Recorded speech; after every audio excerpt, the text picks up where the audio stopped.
ஓம் முருகா போற்றி. ஆறுமுகம் அருளிடும் அனுதினமும் ஏறுமுகம். என் அன்பு குழந்தையே, கண்ணீர் விடும் இடத்தில் நீ நின்று கொண்டிருந்தாய். உன்னை பார்த்து சிரிக்கும் இடத்தில் பலர் நின்று கொண்டிருந்தார்கள் என்றுதான் இந்த நிலை மாறும் என்று ஒவ்வொரு நாளும் கண்ணீரோடும் நீ விடியலை வரவேற்று கொண்டிருந்தாய். எப்போது இந்த விடையை எனக்கு சுகத்தையும் சந்தோஷத்தையும் நிரந்தரமான நிம்மதியும் கொடுக்கும் என்று. ஆனால் உனக்கு கிடைத்தது என்னவோ ஏமாற்றம்தான். ஏமாற்றத்தை தவிர, தோல்வியை தவிர, சோகத்தை தவிர உன் வாழ்க்கையில் உனக்கு வேறு எதுவும் கிடைத்ததில்லை என்று வாழ்க்கையை விரட்டியே நல்லது மட்டும் ஏன் என் வாழ்வில் நடக்கவே இல்லை. அப்படியே நடந்தாலும் உடனடியாக அது சரிந்து வேதனையை கொடுக்கிறது. நல்லது நடந்துவிட்டது என்று சந்தோஷப்படும் அளவு கூட எனக்கு எதுவும் நிரந்தரமாக கிடைக்காததற்கு காரணம் என்ன? உன் தலைவிதியை நினைத்து வேதனைப்படுவாய்.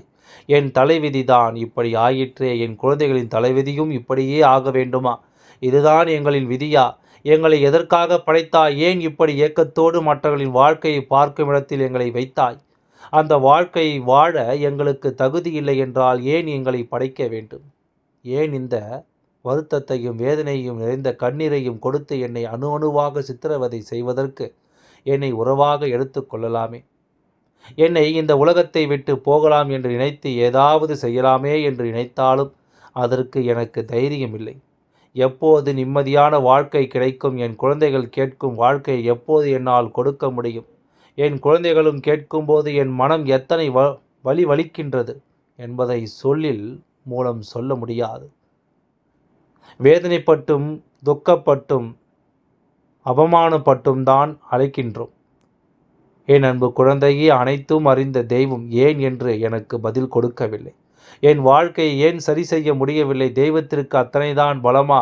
தீய சக்திக்கு தான் வலுவு அதிகமா என்று பல கேள்விகள் உன்னை கேட்டு ஒவ்வொரு நாளையும் நரகத்தைப் போல அனுபவித்து வந்து கொண்டிருக்கின்றாய். உன் வாழ்க்கை நிலை மாறும் என்ற நம்பிக்கை உனக்குள் எப்போதும் அழுத்தம் திருத்தமாக நீ வைக்கப் போகின்றாயா? அன்று உன் வாழ்க்கை நிச்சயமாக வழி மாறும். அந்த வழி உனக்கு நிரந்தர வழியாக இருக்கும். அந்த வழியில் நீ தேடி அத்தனையும் உனக்கு கிடைக்கும். அதை பயன்படுத்தி உன் குழந்தைகளின் தேவைகளையும் பூர்த்தி செய்து வாழ்க்கை அடையப் போகிறாய் என்று நான் என்ன சொன்னாலும் அந்த உனக்கு நம்பிக்கை வராமல் இருக்கிறதே குழந்தையே. நம்பிக்கையை கொண்டு வா. இன்று உனக்கு என்ன செய்தியை கொடுக்க வந்தேன் தெரியுமா? நீ அழும் இடத்தில் நீ நின்று கொண்டு சிரிக்கும் இடத்தில் அவன் நின்று வேதனைகளை அள்ளி வாரி கொடுத்து கொண்டிருக்கின்றான். அவனுக்கு நாளை முதலாவதாக சறுக்கப் போகிறது. முதலாவதாக தோல்வியை அனுபவிக்க தொடங்கப் போகிறான். இது தொடர்ச்சியாக தொடர்ந்து கொண்டே இருக்கும். ஆனால் நாளை என்பது உனக்கு என்ன தெரியுமா? வெற்றியின் விடியலாக இருக்கப் போகிறது. வெற்றியின் விடியலை நீ தேடிக்கொண்டிருந்தாயா? அந்த விடியல் நாளை உனக்கு கிடைக்கப் போகின்றது. இது உன் முருகனின் சத்திய வாக்கு. நம்பிக்கையோடு இன்று எனது வாக்கினை கேட்கின்றாய் அல்லவா? உனக்கு எப்படிப்பட்ட விடிகளை இந்த பிரபஞ்சம் கொடுக்க போகிறது என்பதை பார். கவலைப்படாதே. தேடிக்கொண்டிருக்கும் அத்தனையும் உன் கண்களில் தென்படப் போகின்றது. எல்லாம் நல்லபடியாக நடக்கப் போகின்றது. ஓம் முருகா போற்றி. ஓம் அப்பா போற்றி.